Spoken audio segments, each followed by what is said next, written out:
Morning light bled through the glass tower of Carter Global, turning the city below into a quiet reflection of power. On the 40th floor, where silence cost more than most people's rent, Liam Brooks stepped out of the elevator, an IT tech with calloused hands and eyes that hadn't slept since his daughter's last school project. His badge looked out of place among the polished marble and tailored suits. At the end of the hall, Ava Carter, the company's untouchable CEO, stood behind her desk, voice sharp as glass. If Tokyo can't deliver results, we restructure.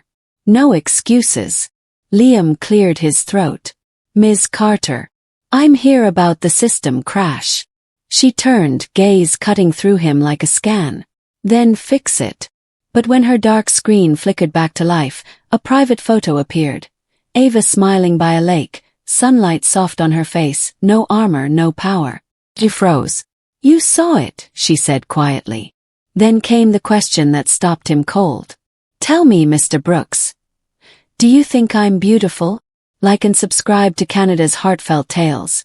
Real stories that remind us what truly matters. Liam's fingers hovered above the keyboard, the quiet hum of the monitors filling the space between them. Outside, the city pulsed under sunlight, but inside that office, time seemed suspended. Ava Carter didn't move. Her reflection glimmered faintly on the screen, her jaw set, eyes unreadable. He tried to retreat back into the safety of his task. I can reset the display, ma'am. It'll go back to normal. Don't. Her voice stopped him again, soft but absolute. She stepped closer, the sharp rhythm of her heels echoing off the marble floor. The air changed, heavier, uncertain. For a moment, she wasn't the CEO everyone whispered about. She was a woman standing face to face with the version of herself she'd buried years ago. You saw it, she said again, eyes still fixed on the image. Do you think I'm beautiful? Liam hesitated. The question carried weight, like something pulled from years of silence. Yes, he said finally. But not because of the picture. Because you looked real. Ava blinked, as if no one had ever spoken to her that way. For a second the mask cracked, then the cold poise returned. Finish your work, Mr. Brooks. He did. In silence. And when he left that office, he could still feel the echo of her question following him down the elevator shaft. The next morning, the world of Carter Global kept spinning. Keyboards clicking, phones ringing, people pretending they mattered more than they did. Liam's cubicle sat on the 3rd floor, just high enough to see sunlight but far below the level of power. His co-workers barely looked up when he walked in. Brooks, his manager, Carl Jennings, called out. Conference room 3. The Wi-Fi's down again. Let's move. Carl was the kind of man who used his title like armor. The kind who never noticed that Liam stayed late fixing problems other people caused. Liam just nodded and grabbed his toolkit. He didn't bother defending himself. Invisible people didn't argue, they fixed things. By noon, his hands were covered in dust and static burn. His phone buzzed with another ticket, top floor again. He froze. Her office. For a long minute he debated ignoring it. But protocol was protocol. When the system pinged he went. The 40th floor was quiet again, too quiet. The receptionist gave him a knowing look this time, like she was part of something he wasn't supposed to understand. Miss Carter's expecting you, she said. Ava was by the window when he entered. The skyline stretched behind her like a painting. She turned before he could speak. Sit down. He did, carefully, as if the chair might accuse him of something.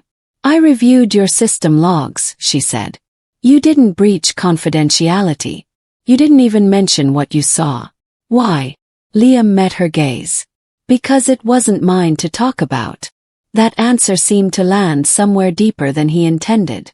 She studied him, searching for the lie, and found none. I've been surrounded by people for 20 years, Ava said quietly, and I can't remember the last time someone spoke to me like that. He didn't know how to respond, so he didn't. Silence worked better than words sometimes. Then she surprised him. I want you on a project. Internal review. Culture reform. You'll report directly to me. He blinked. "Ma'am, I'm just IT." "Not anymore." That night, in his tiny apartment, Liam sat at the kitchen table while his 8-year-old daughter, Emma, colored beside him. The folder Ava had given him lay unopened next to his coffee mug. Emma looked up. "Dad, are you in trouble?" He smiled faintly. "Not this time." She grinned, missing a front tooth. "Then you're doing good." Her simplicity grounded him. For all the marble and glass of Ava Carter's world, this was what mattered. When Emma fell asleep, he opened the folder. It was full of plans and proposals, sterile words about human capital and employee engagement. But beneath the jargon, he saw something else, a woman desperate to rebuild something she'd lost. He didn't know why she'd chosen him, but he couldn't stop thinking about her expression by the lake.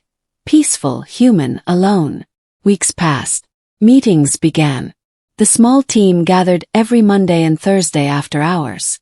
Ava sat at the head of the table, listening more than speaking. Marcus from legal filled the air with policy talk. Sarah from HR talked about morale. David from operations argued about costs. And Liam, quiet, unnoticed Liam, spoke only when he had to. Until one night, Ava turned to him directly.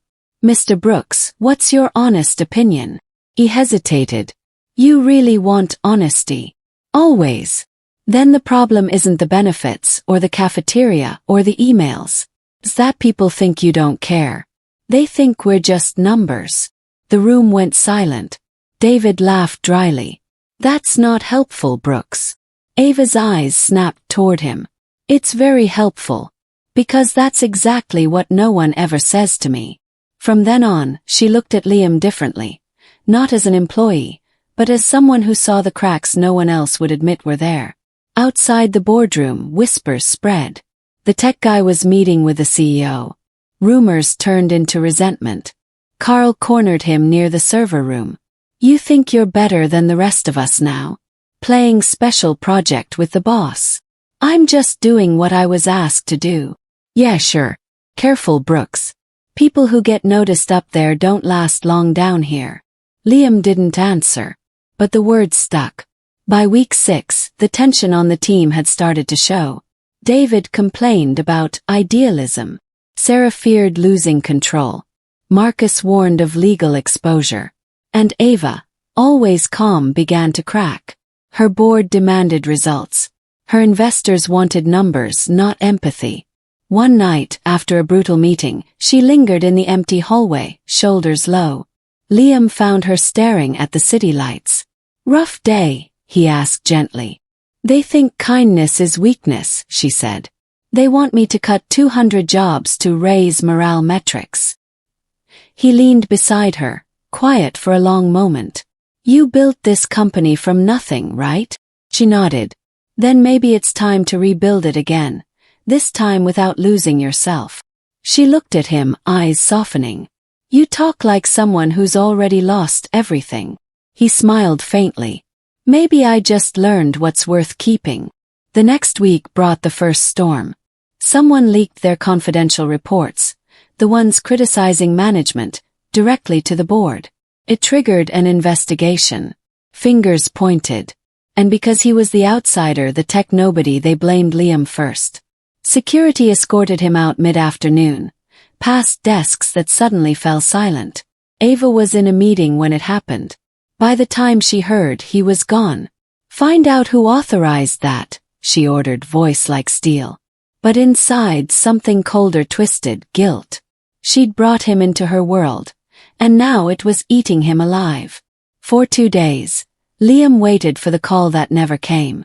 HR sent him a termination notice, pending review. Emma asked why he was home early. He told her he was on break. She believed him. On the 3rd night, a knock came at his door. When he opened it, Ava Carter stood there, soaked from the rain, holding a flash drive. "Someone set you up," she said. "Carl Jennings accessed our private server and planted files under your credentials. He's been feeding internal data to a rival firm." Liam's heart pounded. "Then why am I still fired?" "Because the board believes him, not me." "Not yet." "So what now?" Ava looked at him, eyes fierce. Now we prove the truth. The next morning she called an emergency board meeting. The room glittered with arrogance.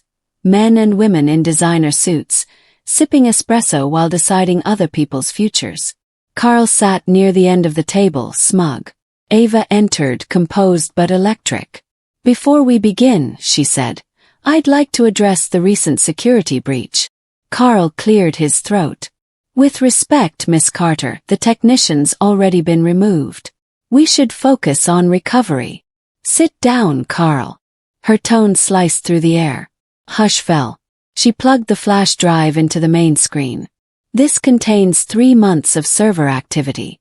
Watch carefully. Lines of code and timestamps filled the screen. Detailed, undeniable. And at the center, Carl's login credentials, accessing restricted files, forwarding them to an external domain. The board erupted. Voices collided. Carl stood pale. That data is fabricated. Ava stepped closer. You said that same line when you framed an innocent employee. The difference is he had integrity. You had greed. Security moved before he could speak again. As they escorted him out, he turned to Liam, who'd been silently invited to witness the meeting. You'll regret this, Carl spat. Liam's reply was steady. No, I won't. But maybe you finally will.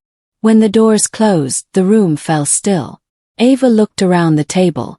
Carter Global will not reward deception. We move forward with transparency, or we don't move at all. No one argued. Afterward, she caught up to Liam in the corridor. You could have walked away, she said. Emma deserves to see her dad do the right thing. A small, genuine smile crossed her face. And I needed to see someone who still remembered how. Months passed. The reform project reshaped the company. New leadership, open feedback, employee childcare, fairer wages. For once, change wasn't a headline. It was visible. Liam stayed on, now managing internal systems and mentoring younger staff. People noticed him when he spoke. And when he walked into the building, security greeted him by name. As for Ava, she stopped hiding behind titles. She joined employees for lunch, visited floors she hadn't seen in years. Rumor said she even took a week off, in Vermont. One afternoon, she stopped by Liam's desk, holding a small envelope. Inside was a photo, the same one from her desktop, printed, frame worn. I replaced the background, she said softly. But I wanted you to have this. Liam looked at it, then at her. Why me? Because you reminded me what it means to be real. A few weeks later, Carter Global made national news. The CEO who fired corruption rehired the honest man and rebuilt her empire on integrity instead of fear. Comment sections called it redemption. But for Liam, it was something simpler. Proof that truth, however small, still mattered. That night, as he tucked Emma into bed, she asked, Did the mean people at work stop being mean? He smiled. Most of them. And Miss Carter. She's learning to smile again. Emma nodded wisely. Then you fixed her computer for real. He laughed quietly. Yeah, maybe I did. Outside, the city glowed. Same skyline, same lights, but something in it felt cleaner, fairer. The kind of world where an honest voice could still make a difference. And somewhere, high above the streets, in an office that once felt untouchable, Ava Carter stood by the window, looking out over everything she'd built, holding a photograph of herself by the lake, and smiling for real this time. Weeks later, spring sunlight washed over the city, soft and golden. On the 40th floor, the glass no longer felt like a wall. Ava Carter stood by the window, her reflection clearer than it had ever been. Down below, people were leaving work early, laughing, free. For the first time, she wasn't watching from above. She was part of the same world again. Across town, Liam Brooks was helping Emma build a small birdhouse on their apartment balcony. His hands were rough from years of fixing what others broke, but his smile was calm. Emma painted the roof blue and said, It needs a place to breathe, Daddy. He laughed, realizing she was right. Maybe that was what they'd both been building all along, a place for truth to breathe. That night he received a message from Ava. New system live. Transparent. Everyone can see the changes. Beneath it was a photo. No suits, no meetings, just the lake again, sunlight flickering on water. She didn't need to ask if she looked beautiful. The picture answered for her. Liam closed his phone and looked out at the city lights, thinking how small acts of honesty could move entire towers.